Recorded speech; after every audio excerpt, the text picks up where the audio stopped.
ప్రియమైన ప్రేక్షకులకు ప్రియ ప్రభు రక్షకుడైన క్రీస్తు ప్రభు పేరట ప్రేమతో వందనములు మరియు స్వాగతం తెలియజేస్తూ ఉన్నాను.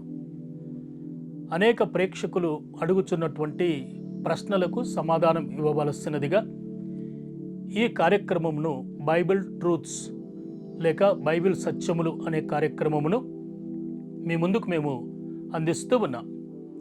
ఈ ప్రత్యేకమైనటువంటి కార్యక్రమములో మనకు వర్తమానములు అందించబోవారు రెవరెండ్ మనోహర్ ప్రదీప్ గారు, MTh, the United Trinity church బెంగళూరులో వీరు సేవ చేస్తూ మరలా బెతెస్దా బైబిల్ సెమినరీకి ప్రిన్సిపల్గా వ్యవహరిస్తూ ఉన్నారు. ప్రభు పనిలో విరామము లేకుండా బలముగా వాడబడుతున్నటువంటి దైవజనులు వారు మన మధ్యలో ఉండటం చాలా సంతోషం. మా అందరి తరపున వారికి స్వాగతం తెలియజేస్తూ ఈ కార్యక్రమంలో శ్రోతలు అడిగినటువంటి ప్రశ్నలకు సమాధానం అందించవలసినదిగా ప్రభు పేరట మనవి చేస్తూ సమయాన్ని వారికి అప్పగిస్తూ ఉన్నాం. షాలోం. ప్రభు అయిన యేసుక్రీస్తు ప్రభు వారి దివ్యమైన నామంలో ఆన్లైన్ శ్రోతలకు అందరికీ కూడా శుభాలు తెలియచేస్తున్నాను. మరొకసారి మనమందరము కూడా ఈ విధంగా వాక్యాన్ని ధ్యానము చేయడము, క్రీస్తు స్వరూపంలోనికి మార్చబడము ఎంతైనా ఆశీర్వాదకరము. మరి మీరందరూ కూడా ప్రార్థిస్తున్నారని, ఈ పరిచర్యకు సహకరిస్తున్నారని తెలుసుకుని చాలా సంతోషిస్తున్నాను. మరి మేము కూడా అనునిత్యము మీ కొరకు ప్రార్థిస్తున్నామని తెలియచేస్తున్నాను. ఈ యొక్క సమయంలో క్లుప్తంగా దేవుని యొక్క వాక్యాన్ని మనము ధ్యానము చేయదము. మనమందరము కూడా ఆలయానికి వెళ్తే ఎంత విశ్వాసముతో నిబద్ధతతో వాక్యాన్ని నేర్చుకుంటామో అలాగే అందరూ కూడా ఈ వాక్యాన్ని ధ్యానము చేయాలని హృదయపూర్వకంగా కోరుతున్నాను. ఈ మధ్యకాలంలో మనం అందరము కూడా ఈస్టర్ పండుగను, పునరుద్ధానుడైన యేసుని ఆరాధించాము, జరుపుకున్నాము. ఈస్టర్ తర్వాత పోస్ట్ ఈస్టర్ ఏమి జరిగింది, ఆ క్లుప్తమైన విషయాలు మీతో పంచుకోవాలని హృదయపూర్వకంగా కోరుతున్నాను. యేసుక్రీస్తు ప్రభువారు, పునరుద్ధానుడైన యేసు అనేక పర్యాయాలు మనతో మాట్లాడుతూనే ఉంటారు. గుడ్ ఫ్రైడే దినాన్న మనమందరము కూడా శిలువ మీద పలికిన 7 మాటలను ధ్యానము చేశాం. ఆశ్చర్యం కలిగించే ఒక విషయాన్ని చెప్పనా మీతో?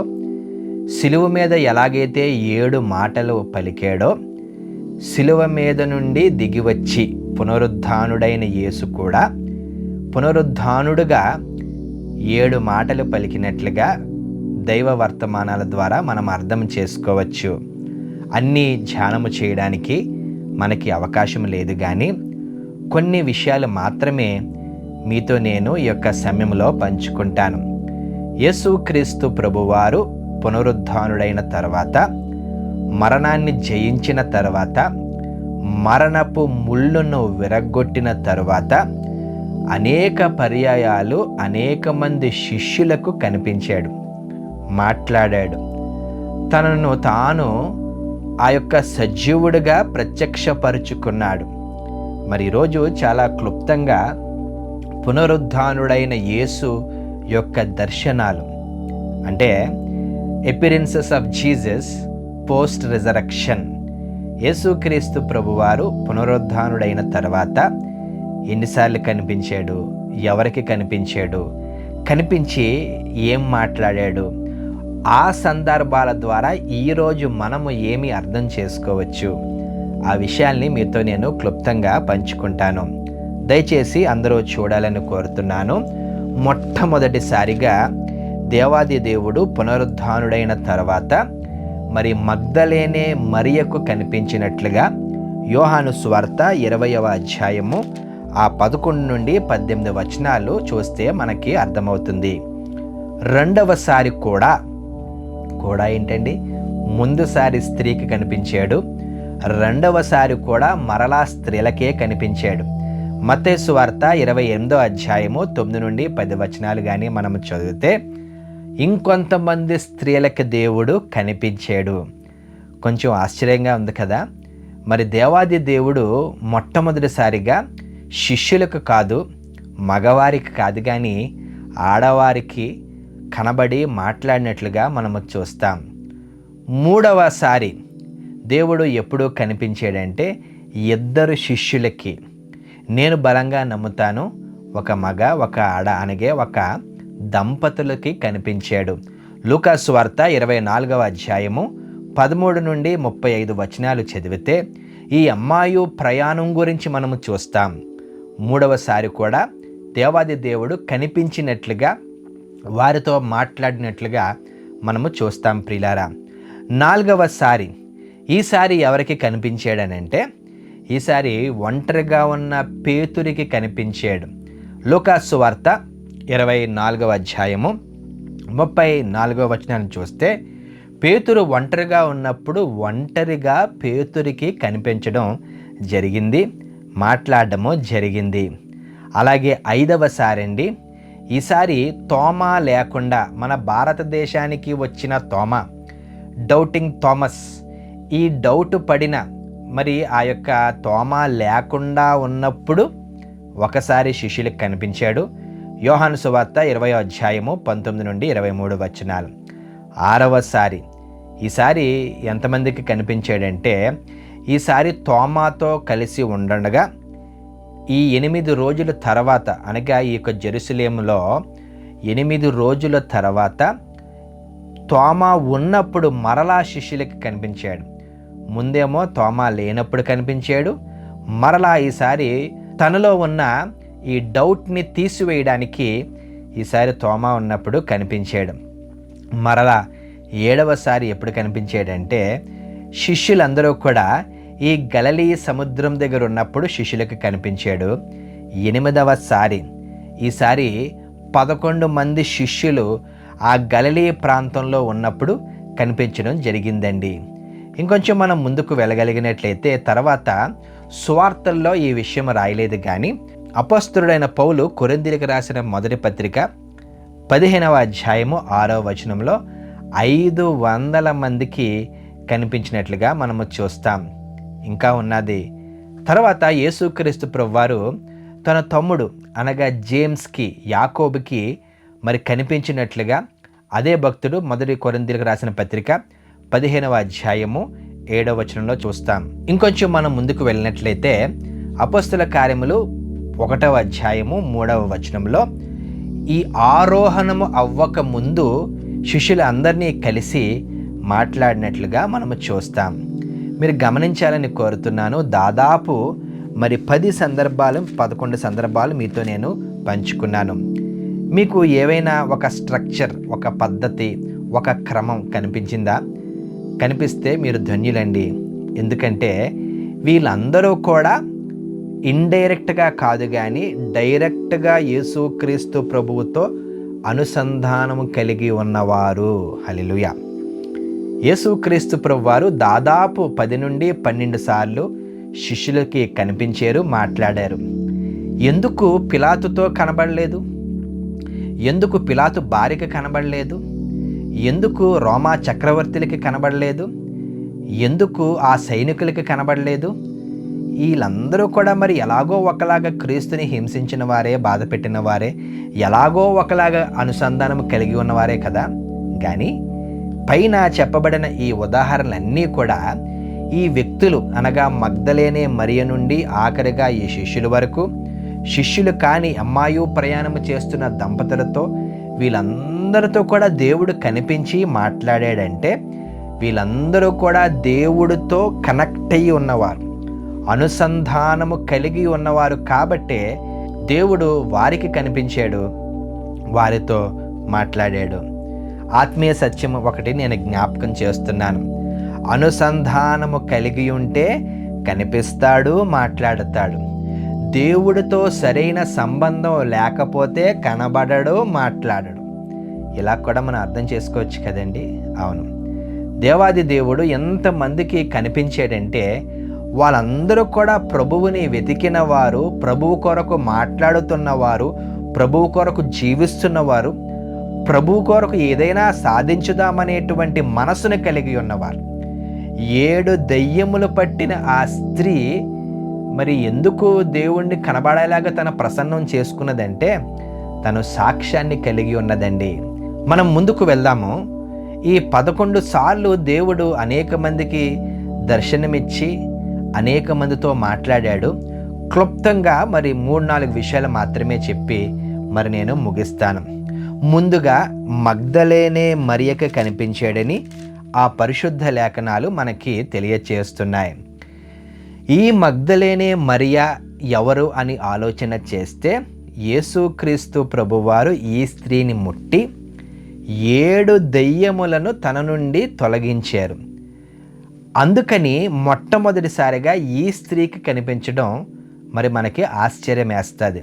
ఎందుకు కనిపించాడు చెప్పనా? ఆలోచన చేద్దామా? వాక్యాన్ని జాగ్రత్తగా పరిశీలించుదామా? ఈ స్త్రీకి కనిపించడానికి కారణం ఏంటంటే, యేసుక్రీస్తు ప్రభు ఉన్నప్పుడు దేవాది దేవుడు దెయ్యములను వెళ్ళగొట్టాడు. ఇప్పుడు యేసుక్రీస్తు ప్రభు చనిపోయాడు కదా, యేసుక్రీస్తు ప్రభు బాహ్యంగా లేడు కదా. ఇప్పుడు ఈ స్త్రీకి కష్టం వస్తే, నష్టం వస్తే, గాయమైతే ఎవరు సహాయం చేస్తారు? ప్రభువు లేడు కదా. కాబట్టి ఈ స్త్రీ అనుకున్నది, ఇంకా నాకు సహాయం చేయడానికి ఈ లోకంలో ఎవ్వరూ లేరు, నాకు సహాయం చేయడానికి ఇంక ఎవరూ రారు, ఉన్న ఒక్క ప్రభువు కూడా చనిపోయాడని ఆ స్త్రీ వేదనతో ఉన్నది, కలవరపడుతున్నది, ఏడుస్తున్నది, బాధలో ఉన్నది.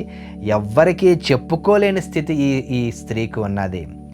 కాబట్టి దేవాది దేవుడు ఈ శిష్యురాలికి కనబడి, నేను చనిపోలేదు, తిరిగి బ్రతికి ఉన్నాను అనే నిరీక్షణ ఇవ్వడానికి ఈ స్త్రీకి కనిపించినట్లుగా మనము అర్థం చేసుకోవచ్చు ప్రియులారా. మరి మనము కూడా ఒక్కొక్కసారి అనుకోవచ్చు, మనకి తోడు ఎవరూ లేరని.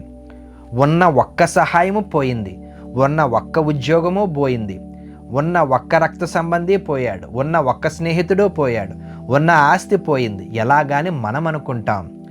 కానీ బైబిల్ అనేది ఎప్పుడూ కూడా గ్రామర్ని గమనిస్తే ప్రజెంట్ కంటిన్యూస్ టెన్స్లో రాశారు. అంటే పూర్వకాలం జరిగింది అలా రాయలేదండి. బైబిల్ అంతా కూడా ప్రజెంట్ కంటిన్యూస్ టెన్స్లో చూస్తాం. అందుకే జీసస్ లివ్స్ అంటాం కానీ జీసస్ లివ్డ్ అనం. క్రీస్తు జీవిస్తున్నాడు అని అంటాం కానీ ఒకప్పుడు క్రీస్తు జీవించాడు అని అనం మనం. గాడ్ లవ్స్ యూ అంటాం కానీ గాడ్ లవ్డ్ అస్ అని అనం. దేవుడు ఒకప్పుడు మనల్ని ప్రేమించాడు అని అన్నం ఎవరు? దేవుడు మనల్ని ప్రేమిస్తున్నాడు అంటాం. ఇక్కడ మనం గమనించవలసిన ఆత్మీయ సత్యము, ఈ స్త్రీకి కనబడడానికి కారణం ఏంటంటే ఒక నిరీక్షణ ఇవ్వడానికి దేవాది దేవుడు ఈ స్త్రీకి కనిపించాడు. రెండవదిగా కూడా స్త్రీలకు కనిపించాడని నేను ఇంతకు ముందు చెప్పాను. మార్కు సువార్త 16వ అధ్యాయము 3వ వచనాన్ని గమనించగలిగినట్లయితే ఈ స్త్రీలు కూడా టెన్షన్తో ఉన్నారు. ఈ స్త్రీలందరూ కూడా భయముతో ఉన్నారు. ఈ స్త్రీ అందరూ కూడా రోదిస్తున్నారు, గాయపడ్డారు, కన్ఫ్యూజన్లో ఉన్నారండి వాళ్ళందరూ కూడా. మరి యూదా మత ఆచారాల ప్రకారము ఆ సమాధిని ఆ సుగంధ ద్రవ్యాలతో నింపాలి. వీళ్ళందరూ కూడా క్రీస్తుని చూడడానికి వెళ్ళారు, చనిపోయిన క్రీస్తుని చూడడానికి వెళ్ళారు.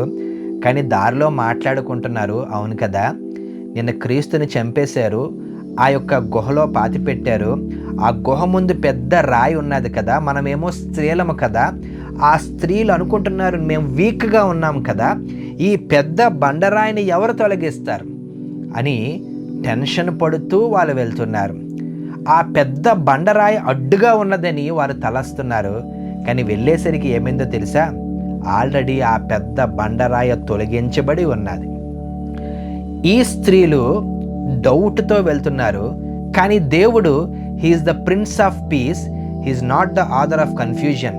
దేవుడు సమాధానమునికి కర్త, కానీ మనల్ని ఎప్పుడు కూడా కన్ఫ్యూజన్లో వదిలిపెట్టడండి. మనలో కూడా అనేక మందికి కన్ఫ్యూజన్ ఉన్నది. నెక్స్ట్ ఇయర్ ఎలాగా, రేపు పొద్దున్న ఎలాగా, ఈ అప్పు ఎలాగా, ఈ అనారోగ్యం ఎలాగా, మేమేం చేయాలి, ఏమీ పాలుపోని పరిస్థితులు ఉన్నాయి. దేవాది దేవుడు అదే నిరీక్షణ మనకు కూడా ఇస్తున్నాడండి. మన ముందు అనేకమైన బండరాళ్ళు ఉన్నాయి. అది ఆర్థికంగా కావచ్చు, అనారోగ్యంగా కావచ్చు, కుటుంబ పరంగా కావచ్చు, చెప్పుకోలేని పరిస్థితులు కావచ్చు. ఏ పెద్ద బండరాయి అయినప్పటికీ పునరుద్ధానుడైన యేసును మనం ఆరాధిస్తున్నాం కనుక ప్రతి బండను ఆయనే తీసివేస్తాడని ఈ సమయంలో నేను జ్ఞాపకం చేస్తున్నాను. ఆఖరిగా పేతురికి కనిపించాడని మనం ధ్యానం చేశాం.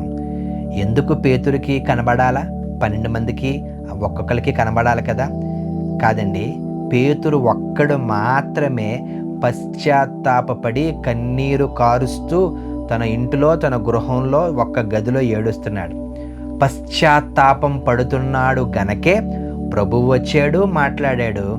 గనుక ప్రభువుకి ఈ యొక్క తన పేతురు యొక్క పశ్చాత్తాపం ఇష్టమైంది గనక పేతురికి కనిపించినట్లుగా మనము చూస్తాం.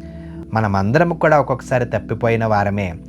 ఎప్పుడైతే పశ్చాత్తాపడతామో ప్రభు మన దగ్గరికి వస్తాడు, మనతో మాట్లాడతాడు, మనకు కనబడతాడు, మనలో ఉన్న ప్రతి పాపాన్ని తీసివేస్తాడు. గనక మనం ఎప్పుడైతే క్రీస్తుకి అనుసంధానమై ఉంటామో క్రీస్తు దీవెనలు పొందుకుంటాం. క్రీస్తుని కానీ దూరము చేసుకుంటే క్రీస్తు ఆశీర్వాదాన్ని కూడా పోగొట్టుకుంటామనే ఆత్మీయ సత్యాన్ని మీకు నేను జ్ఞాపకం చేస్తున్నాను. దేవుడి పరిశుద్ధ వాక్యమును దీవించునుగాక. షాలోం.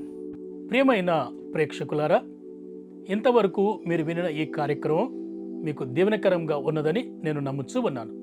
ఇంత విలువైనటువంటి కార్యక్రమంలో అద్భుతమైనటువంటి సారాంశమును అందించిన రెవరెండ్ మనోహర్ ప్రదీప్ గారికి మనందరి తరపున కృతజ్ఞతలు తెలియజేస్తూ ఉన్నాను. మరొక విషయం ఏమిటంటే, మీకేమైనా బైబిలులో అర్థం కాని ప్రశ్నలు ఉన్నట్లయితే మీ ప్రశ్నను వివరముగా అడ్వాన్స్గా మీరు మాకు తెలియపరిచినట్లయితే మీ ప్రశ్నకు ఈ కార్యక్రమంలో సమాధానం అందించే ప్రయత్నం చేస్తాం. వివరములకై మా మెయిల్ ఐడి info@fibaonline.org, మొబైల్ సంఖ్య 9480585039. మరలా మనం కలుసుకునే వరకు దైవాశీస్సులు.